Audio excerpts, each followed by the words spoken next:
Dan dalam keadaannya sebagai manusia, manusianya itu bukan 50% atau 75%. Tetapi firman Allah tidak ada sesuatu yang tidak digenapi dalam kemanusiaannya ini. Dia sama. Bagaimana dia punya hati memperendahkan. Itu sebabnya ketika dalam keadaannya dia sebagai manusia, manusianya itu 100%. Kalau dia menangis air mata. Kalau ketika dalam kesendirian dia luka, dia merasa dikecewakan oleh orang-orang yang mengasihinya. Petrus, Yudas, dan beberapa murid di antaranya, dia benar-benar luka. Ketika dia lapar, dia tidak punya makanan, dia berkata, adakah sesuatu yang bisa aku makan? Itu semua keberadaan dia sebagai manusia yang 100%. Nah, maka dari itu, dalam keberadaan dia sebagai manusia ini,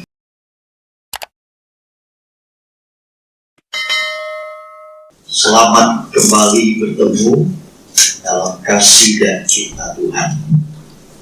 Saudara, tema kita pada pagi ini terambil dalam satu tema, yaitu bahwa karya penebusan. Karya penebusan yang kita tahu tidak asing lagi, yaitu dengan korban Kristus. Nah, sebelum lebih jauh berbicara tentang karya penebusan ini, saudara, maka ada satu hal yang mesti kita amati, kita selidiki, bahkan kita siapkan bencana ini, supaya momen ini tidak berlalu atau menjadi kebiasaan yang kita pada umumnya lakukan di dalam ibadah-ibadah kita. Nah, saudara, kita mengenal salah satu pribadi yang bernama Leonardo da Vinci. Leonardo da Vinci ini adalah satu pribadi ketika goresan lukisannya itu menjadi booming, menjadi terkenal, dan seluruh dunia tahu bahwa Leonardo da Vinci ini karya lukisan yang bernama Mona Lisa. Dan mungkin saya tidak tahu persis berapa harga sekarang karya daripada Leonardo da Vinci. Dan Mona Lisa ini sampai dicetak ulang lagi, diupload lagi, dan seterusnya. Maka cukup karya-karya seni daripada Leonardo da Vinci ini menggambarkan satu lukisan yang bernilai tinggi. Bapak Ibu, saya ingin menegaskan, kalau saja seorang yang bernama Leonardo da Vinci bisa melukis dengan satu inspirasi dalam dirinya yang tertuang, sekalipun kita tahu lukisan Mona Lisa hanya senyumnya simpul saja, tidak merekah. Tapi baru kita melihat bagaimana karya seni yang tinggi yang diciptakan dan dilukiskan oleh Leonardo ini menjadi sesuatu barang yang begitu mahal. Lebih agung lagi, lebih mulia lagi ketika kita menyadari bahwa karya Yesus di atas kayu salib lebih mulia, lebih besar dari apa yang telah dibuat oleh Leonardo da Vinci ini. Maka kalau sampai lukisan yang telah tertera di Bukit Jojita dengan darahnya sendiri menggambarkan bagaimana seorang anak manusia terpampang, dan itu menggemparkan kala itu beberapa banyak orang termasuk tentara-tentara Romawi yang melihat dan menyaksikan karya agung salib Kristus, dan itu menggelora sampai ke seluruh dunia. Dan sampai hari ini, lukisan darah yang pernah tercurah di Bukit Jojita tidak akan pernah usai. Dan lewat lukisan-lukisan yang pernah diberikan kepada tiap-tiap anak manusia, termasuk adalah diri saya secara pribadi, kalau dia menggambarkan lukisan darah yang tercurah di Bukit Jojita itu mengalir sampai ke dalaman setiap pribadi manusia. Orang yang tadinya tidak percaya kepada Kristus, aliran darah lukisan ini terus mengalir sampai kepada tiap-tiap pribadi saudara dan saya ketika kita menyadari bahwa diri kita adalah manusia yang berdosa. Itulah sebabnya Yesus mati, saudara, bagaikan satu keadaan yang tidak pernah ada satu manusia pun yang sanggup melakukan, kecuali hanya Dia. Seandainya ada seorang manusia yang bisa melakukan percis sama seperti yang Yesus lakukan, maka korban Yesus itu tidak akan pernah ada. Dan Alkitab menggambarkan bagaimana perjanjian lama telah memberi waktu yang panjang ketika orang belajar itu bagaimana mentaati Allah, mentaati kebenarannya, mentaati firman-Nya. Hukum-hukum yang ditulis cukup menggambarkan isi hati Tuhan, seberapa yang Tuhan inginkan agar manusia itu kembali kepada jalan-jalannya. Hukum Taurat adalah karya bagaimana Allah menginginkan supaya manusia itu berjalan dalam jalan-jalan Tuhan.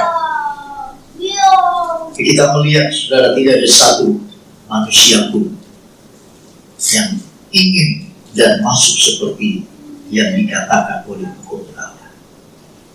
Jangan mencuri, jangan berzina, jangan bersaksi dusta, hormatilah ayah ibumu, dan seterusnya. Tidak ada seorang manusia pun yang sanggup melakukannya. Itulah sebabnya karya yang agung, karya yang mulia dari Tuhan kita Yesus Kristus. Ketika penebusan itu berlangsung agar manusia yang pantas mati dikembalikan dalam posisi di hadapan Bapa di surga, bernilai tinggi dan berharga. Lalu menjadi pertanyaan kita, saudara, apakah kematian Tuhan ini akan menjadi sia-sia?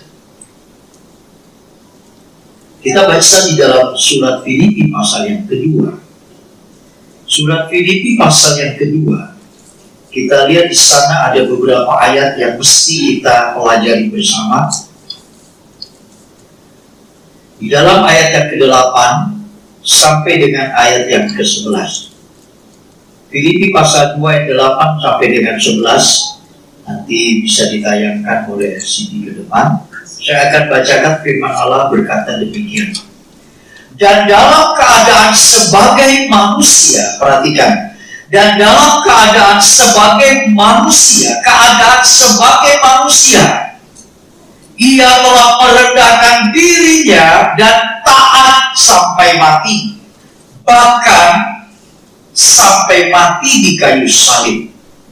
Itulah sebabnya Allah sangat meninggikan Dia dan mengaruniakan kepadanya nama di atas segala nama, supaya dalam nama Yesus bertekuk lutut segala yang ada di langit dan yang ada di bumi dan yang ada di bawah bumi, dan segala lidah mengakui Yesus Kristus adalah Tuhan bagi kemuliaan Allah. Amin. Saudara, Filipi ini adalah tulisan daripada karya Rasul Paulus. Dia orang yang mengalami pengalaman secara pribadi dengan Kristus, sampai dia membuatkan satu pemahaman yang begitu besar. Dan dia melihat bagaimana ketika sosok Yesus sebagai manusia biasa, dia merasakan ketika sebagai seorang manusia yang ada lemah, yang ada kesendirian, yang ada kepiluan, yang ada ditinggalkan, dan berbagai aspek menyatu dalam diri kemanusiaan Yesus. Dan itulah sebabnya ketika salib adalah saksi yang bisu ketika anak manusia yang bernama Yesus ini dengan penuh keluh kesah. Sampai Paulus menceritakan dalam ketaatannya dia sampai mati di kayu salib. Tidak ada satu kata-kata pun yang keluar, hanya dia berkata, sudah selesai.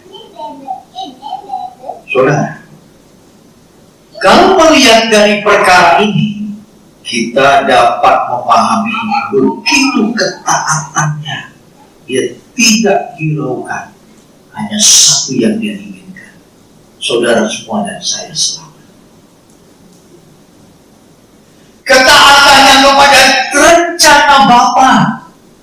Itu seolah nama-nama kita, itu seolah wajah kita, itu seolah kegelapan hidup kita, itu ada di benaknya, itu ada di rangkuman hatinya. Pantaslah kalau sampai Allah Bapa menempatkan dia nama di atas segala nama, tidak ada yang namanya Seperti Yesus Kristus ditinggikan begitu mulia. Sayang, memang karya agung Yesus ini hanya tidak banyak orang yang dapat menyelami dan mengalami. Bagi orang-orang tertentu yang mengalami karya daripada kemahaagungan penebusan Yesus ini, saudara, sampai saya merenungkan begini. Ketika di abad-abad pertama gereja itu mulai bertumbuh dan begitu banyak dianiaya orang-orang percaya, kekristenan kala itu diubah, dikejar-kejar, bahkan tidak sedikit ada yang dibunuh, ada yang dibuang ke gua singa, ada yang diadu dengan gladiator dan seterusnya, saudara. Bahkan ada saksi yang mungkin kala itu mereka dapat melihat dengan mata sendiri ketika mereka dilempar batu seperti Stefanus. Jadi kita melihat betapa harga pengorbanan daripada Kristus yang begitu menggelorakan hati orang-orang yang menyentuhnya kasih. Satu hal, ada satu cerita bagaimana ketika satu keluarga memiliki 2 orang anak. Cerita ini sekelumit saja karena saya sedikit agak lupa. Dalam satu kesempatan, seorang misionaris ini ada di satu daerah.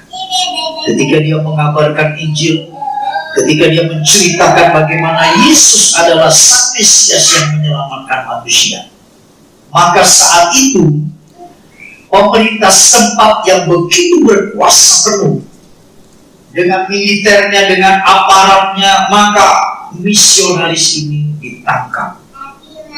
Dan ketika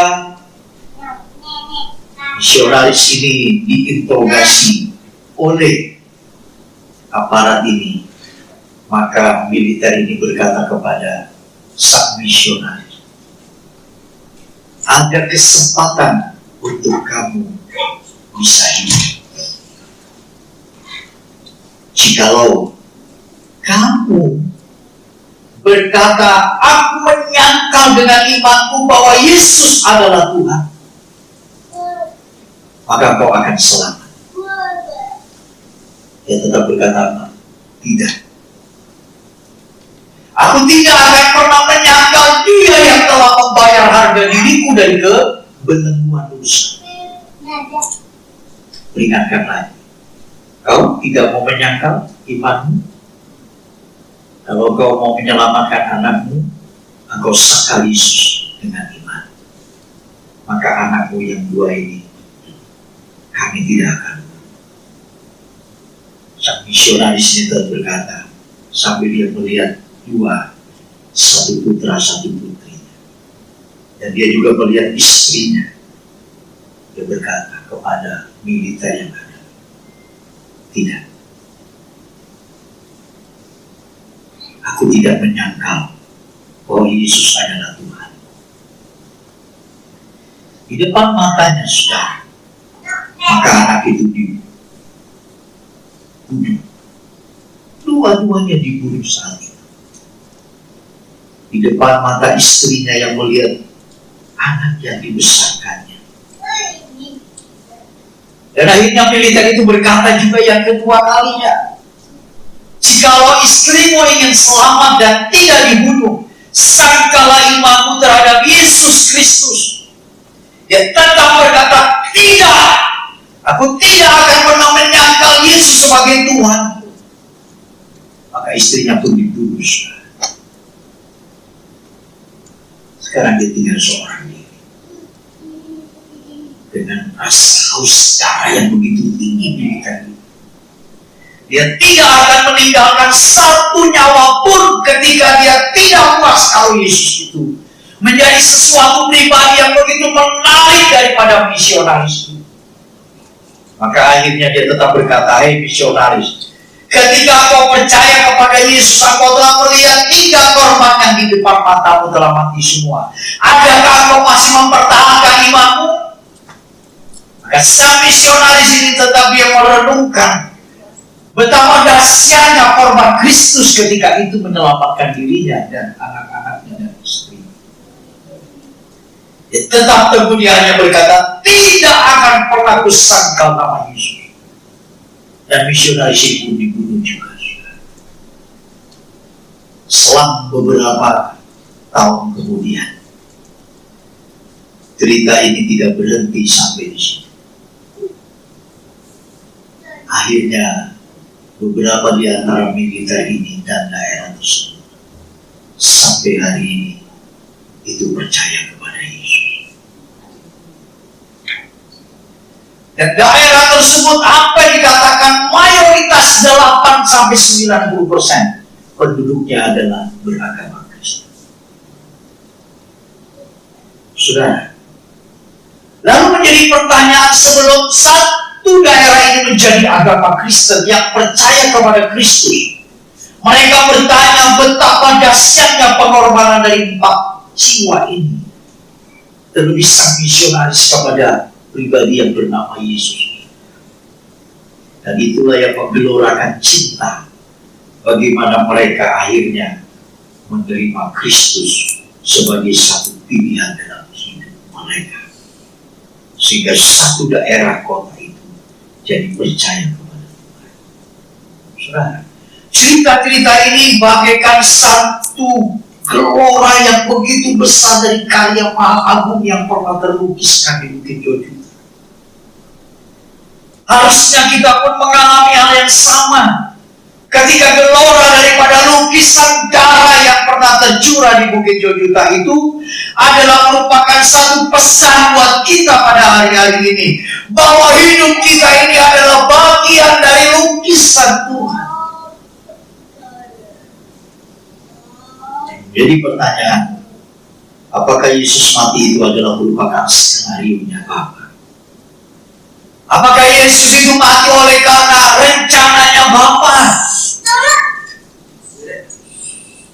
Sudah, kalau kita melihat satu skenario, maka sudah ada di situ tulisan-tulisan yang menggambarkan bagaimana satu kali orang ini akan mati.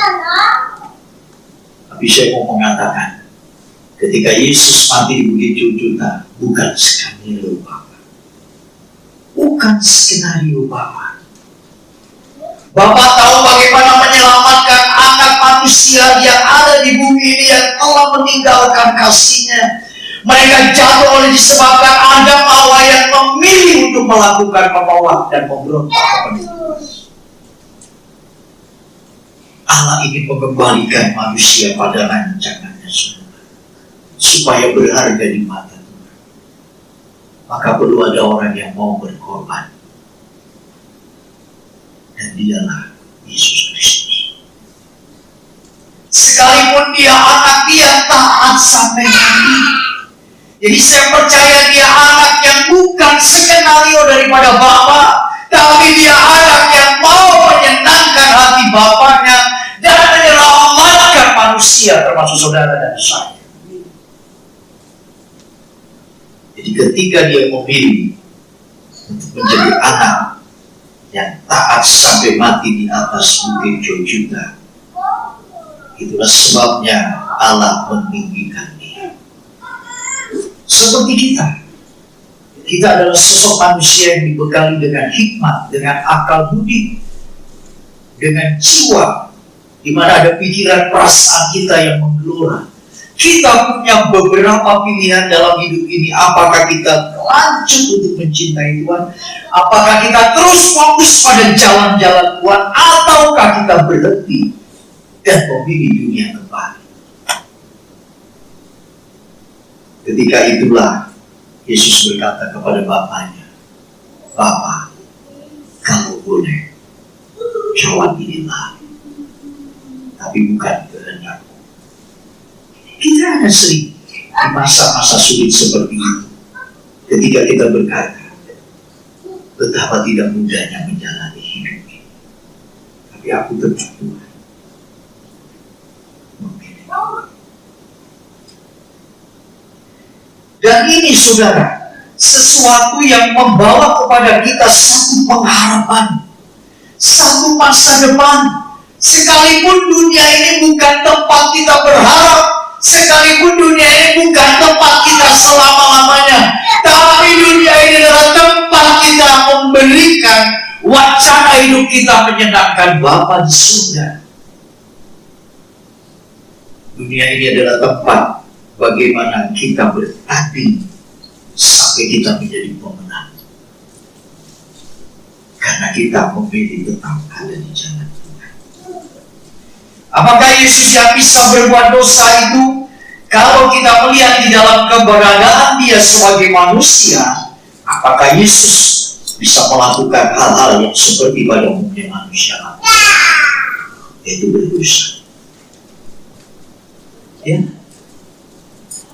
perhatikan baik-baik. Coba kita lihat lebih dalam lagi di ayat yang ke-8. Perhatikan baik-baik. Coba ayat 8-nya. Ayat 8-nya sangat jelas sekali. Di situ dikatakan, perhatikan. Dan dalam keadaannya sebagai manusia, manusianya itu bukan 50% atau 75%. Tetapi firman Allah tidak ada sesuatu yang tidak digenapi dalam kemanusiaannya ini. Dia sama. Bagaimana dia punya hati memperendahkan.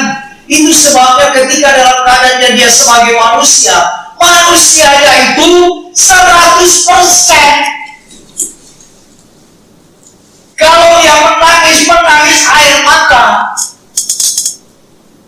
Kalau ketika dalam kesendirian dia luka, dia merasa dikecewakan oleh orang-orang yang mengasihinya, Petrus, Yudas, dan beberapa murid di antaranya, dia benar-benar luka. Ketika dia lapar, dia tidak punya makanan, dia berkata, adakah sesuatu yang bisa aku makan? Itu semua keberadaan dia sebagai manusia yang 100%.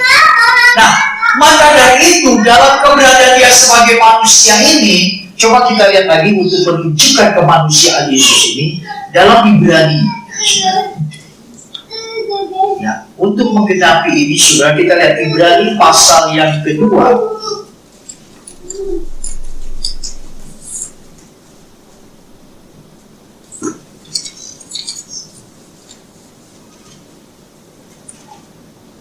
Maaf, pasal yang kelima, Ibrani pasal 5.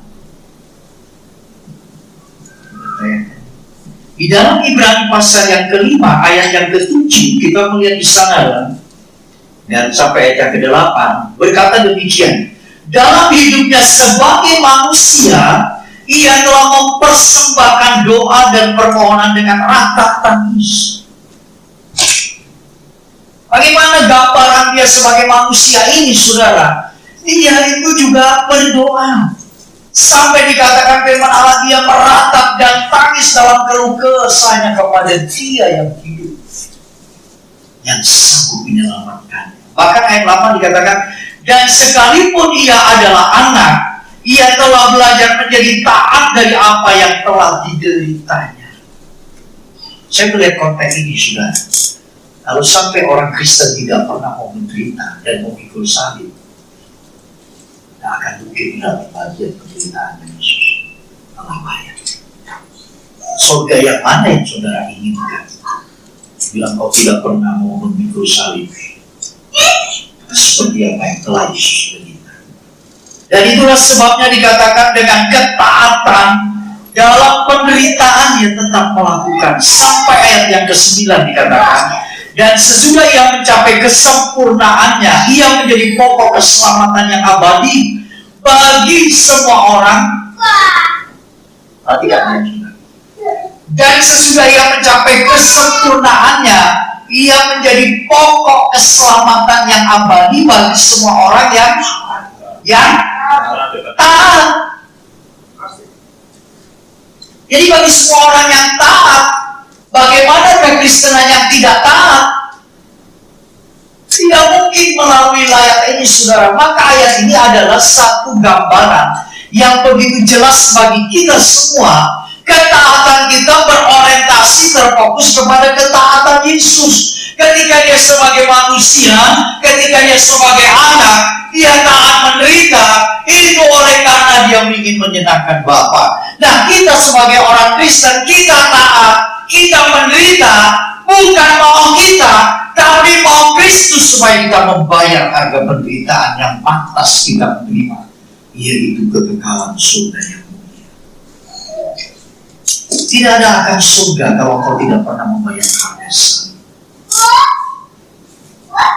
Ada pepatah yang mengatakan lebih baik kita bersusah-susah dulu, baru bersenang-senang kemudian. Nah, kalau kita melihat konteks-konteks ayat ini, saudara, maka Yesus sebagai manusia yang 100% yang pasti bisa melakukan dosa. Tapi yang menjadi persoalan ketaatannya itulah kepada Bapa yang membuat dia rela menderita, dan dia tidak ingin melakukan apa yang Bapa tidak suka. Hari-hari ini begitu banyak orang tenggelam dalam kesibukan, merasa dirinya punya dunia sendiri. Orang-orang begitu ada dalam satu kesenyamanan hidup. Bagaimana kesenangannya itu sehingga mereka merasa tidak membutuhkan Tuhan lagi. Kita bisa melihat bukan? Hari-hari ini kalau pagi nih, saudara, kalau saya lagi berangkat dari rumah menuju ke gereja, saya lihat banyak orang-orang lagi jalan pagi berolahraga. Ada lagi orang-orang yang naik sepeda sambil dia melakukan olahraga sepeda. Nah, kita melihat hal-hal seperti ini, saudara, bukan tidak boleh. Ada waktu kapan kita melakukan hal yang demikian. Tapi dari sini kita bisa melihat bagaimana kesibukan orang ditenggelamkan dengan hal yang tidak sangat berarti, karena satu arti bahwa manusia akan kembali kepada Tuhan. Bahkan kalau kita melihat lebih jauh bagaimana dalam kondisi keadaan kita, saudara, manusia kekristenan kita itu tidak lagi tergambar, terfokus pada seperti apa yang dialami oleh Yesus dalam kemanusiaannya. Berbagai penderitaan dia siapkan. Kekristenan hari ini, saudara, kalau kita melihat, dan saya suka mau presentasikan dalam diri ini, bagaimana hari-hari ini kita, ya, seperti tadi yang saya katakan, kita lebih suka rasa nyaman kita. Tapi kalau kita lihat rangkaian kehidupan seseorang, maka kekristenan itu tidak akan tumbuh seperti yang Tuhan harapkan. Ada orang-orang yang kecewa, yang tidak merasa diperhatikan. Bahkan ada orang-orang yang mudah tersinggung ketika namanya tidak disebut, sampai kepada tingkat dendam yang begitu tinggi kepada seseorang, menggambarkan betapa kekristenan hari-hari ini sedang berhadapan dengan dirinya dan masalahnya. Dia lupa bahwa mahakarya agung penebusan Kristus itu sanggup dan telah membayar semua harga kesia-siaan itu. Saya nggak paham bagaimana orang-orang sampai berani meninggalkan persekutuan dengan Tuhan seperti kita pada hari-hari ini. Kita pada hari Minggu datang dalam ibadah gereja, kita bersekutu, kita menyanyi, kita berdoa, kita memuji Tuhan, kita mendengar firman-Nya, kita berrela untuk dikoreksi dan digarap kerjakan oleh firman-Nya. Karena kita tahu bahwa hidup kita yang bermasalah ini tidak mungkin kita bisa selesaikan dengan kekuatan sendiri. Hanya Tuhan yang tahu solusinya.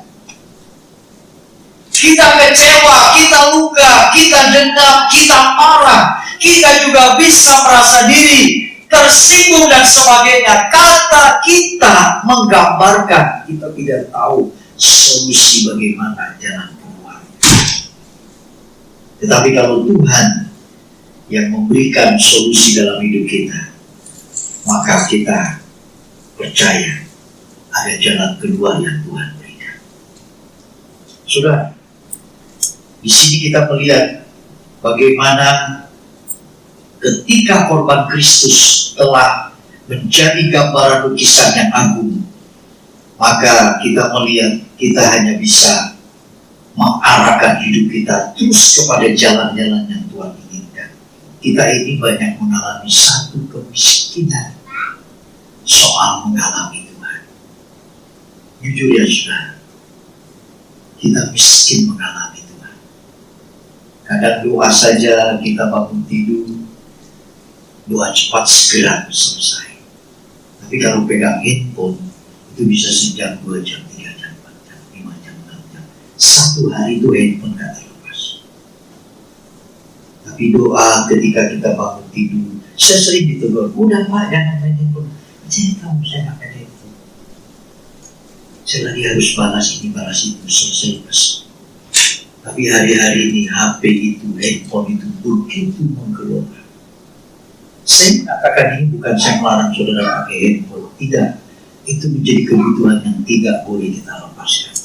Dia menjadi perangkat yang mendaya gunakan seluruh aspek inspirasi daya guna yang kita bisa salurkan kepada banyak orang bila memang talent kita ada di wilayah itu.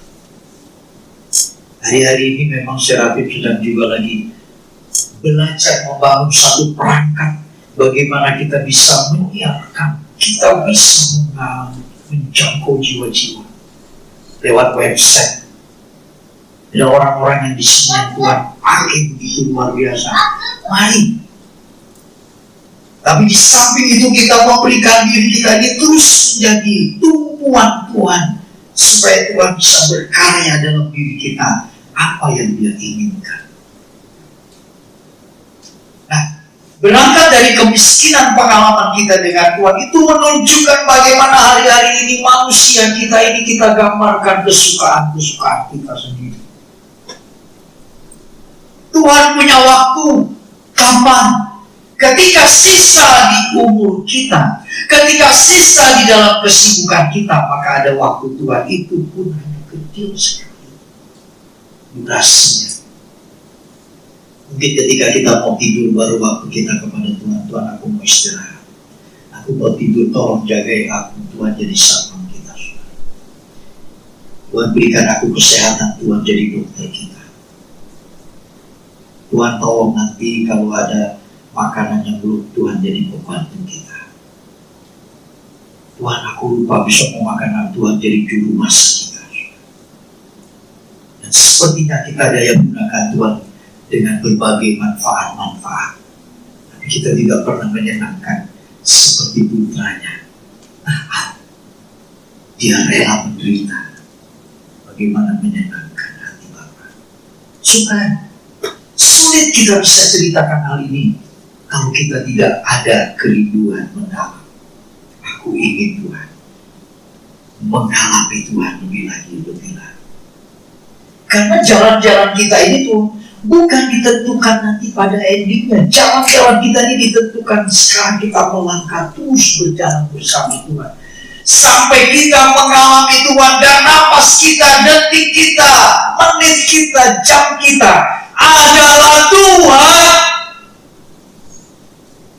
Kalau begitu Pak, apakah saya tidak boleh bekerja, berkarya, berusaha, melakukan aktivitas? Silakan lakukan apa yang Tuhan kasih dalam diri kita. Tapi napas kita dari Tuhan, biarkan kita berkumpul bersama dengan Tuhan. Sehingga keagungan Tuhan itu nampak bersinar di dalam jalan-jalan karakter kita, mulut kita, gambaran hidup kita. Tercermin Kristus itu ada. Saudara, saya berpesan kepada kita semua yang hadir pada saat ibadah ini, Mari kita terus datang dalam ibadah seperti semacam ini. Bukan berarti saya menganjurkan saudara tidak memperhatikan secara prokes, tapi tetap duduk dengan yang berjauhan, menjaga jarak, pakai masker dan seterusnya. Kita tahu inilah masa-masa di mana kita tetap masih mau menyenangkan Tuhan, masih tetap mau membayar, sekalipun di depan kita virus. Nah, saya percaya dengan demikian saudara, dengan terus kita datang kepada Allah dan kita mengerti Allah berkarya dalam diri orang-orang yang mengasihinya, yang memiliki hati untuk berkarya juga bagi Tuhan. Saudara, sebagai ayat terakhir, kita lihat ayat yang ke-10 di dalam Filipi pasal yang kedua tadi. Filipi pasal 2 ayat yang 10. Situ dikatakan, supaya dalam nama Yesus bertekuk lutut segala yang ada di langit dan yang ada di atas bumi dan yang ada di bawah bumi. Jadi dengan ketaatan dia sebagai anak, ternyata Bapa di surga itu punya karya rencana yang begitu besar terhadap putranya. Sekalipun dia adalah anak atau ilahi, yang dimana dia juga punya kuasa. Ini sampai di hari tidak ada satupun manusia dan teolog yang bisa menerjemahkan keilahian Yesus ataupun kemanusiaan Yesus. Tapi kekristenan kita mempercaya dasar kita adalah Alkitab, dan Alkitab melandaskan bahwa percaya kita adalah Allah Bapa, Allah Anak, dan Allah Roh Kudus. Bukan kita berpolemik, memperdebatkan, mempertanyakan siapa Bapa itu, siapa Anak itu, siapa Roh Kudus itu. Tapi kita percaya ini hari kita ada, ini hari kita diubah Tuhan, itu oleh karena ketritunggalan, yaitu pribadi-pribadi daripada Yesus Putra dan Roh Kudus Bapa yang menciptakan dunia ini. Itulah gambaran bagaimana ketika Yesus memang karyanya yang menebus kita, tidak dalam rangka skenario Bapa, tapi dalam rangka sebuah pilihan Yesus kepada manusia. Berbahagialah kita ketika kasihnya, cintanya itu ditujukan dan berfokus. Maaf, yang saya mau katakan, Yesus tidak random memilih kita. Random itu asal-asalan gitu, saudara. Wah, tadi kids, si Hao, Julius, bukan. Kristus itu memanggil, memilih kita karena kita memang pantas diselamatkan. Nah, untuk itulah kita orang-orang yang hari ini ada, itu karena anugerah Tuhan. Mari di sisa waktu kita ini, ya, kita pakai untuk menyenangkan Tuhan. Amin. Amin. Amin. Amin. Sebab begini, saudara, manusia hari-hari ini saya gambarkan diri saya sendiri. Waduh, untuk benar-benar kita berjuang kepada Tuhan itu begitu banyak, begitu luar biasa, yang membawa kepada kita itu seolah kasih kita, keinginan kita, hasrat kita, cinta kita kepada Tuhan itu ditarik begitu rupa. Ini situ begitu pintar, bagaimana menyedot, mewarnai, bahkan orang-orang yang tertentu itu sampai hari ini orang lebih suka dunia luar dibandingkan dunia yang ada di dalam gereja. Saya banyak mendengar gereja-gereja yang besar, saudara. Ketika tadinya ratusan orang, ketika ribuan orang yang datang, sekarang itu hanya bisa dihitung dengan beberapa jumlah akumulatif dari angka. Merosot begitu tajam, begitu mempengaruhi iblis yang bekerja begitu besar sekali, saudara. Nah, kalau kita tidak hati-hati mewarnai diri kita ini dengan warnanya Tuhan, saya khawatir kita tergilas. Kita terbawa arus yang begitu kuat. Metaverse nanti akan terus menggelinding dan mewarnai dunia-dunia lain. sulit sekali kita memiliki hubungan secara internal, secara pribadi dengan Tuhan. Tadi kalau saya mengatakan kita beberapa menit saja baca Alkitab sudah begini-begini, saudara, ada yang nggak baca, ada yang baca terpaksa tapi matanya begini. Tapi herannya kalau baca handphone, lalu cerita-cerita itu menarik semua, sampai akhirnya nggak terasa kita tertulis setengah jam, 1 jam. Saya bukan skeptis dengan handphone, tidak, saya juga pakai. Tapi terkadang hati nurani kita juga dituduh. Ya, kamu baca handphone bisa, berdoa sekarang nggak mau, sekarang terlalu tidur, seperti itu sudah. Tapi inilah yang akhirnya kita pilih. Masa sih ini bisa, kok Tuhan nggak bisa? Masa ini bisa, kok Tuhan aku nggak lakukan? Masa sih ini kubayar, kok Tuhan ku kecewa?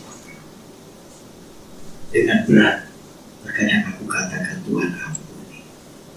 Kalau aku baru saja berpikir tidak ingin berdoa, Tuhan ampuni. Kalau aku saja baru berpikir tidak ingin menyembah, sudah. Nurani kita itu masih hidup.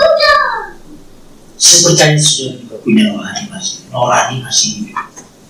Batin kita adalah sarana untuk Tuhan bicara. Saya berharap hari ini karya Maha Agung daripada penebusan Yesus menggelora dalam hidup kita. Dan Yesus berkati kita. Amin.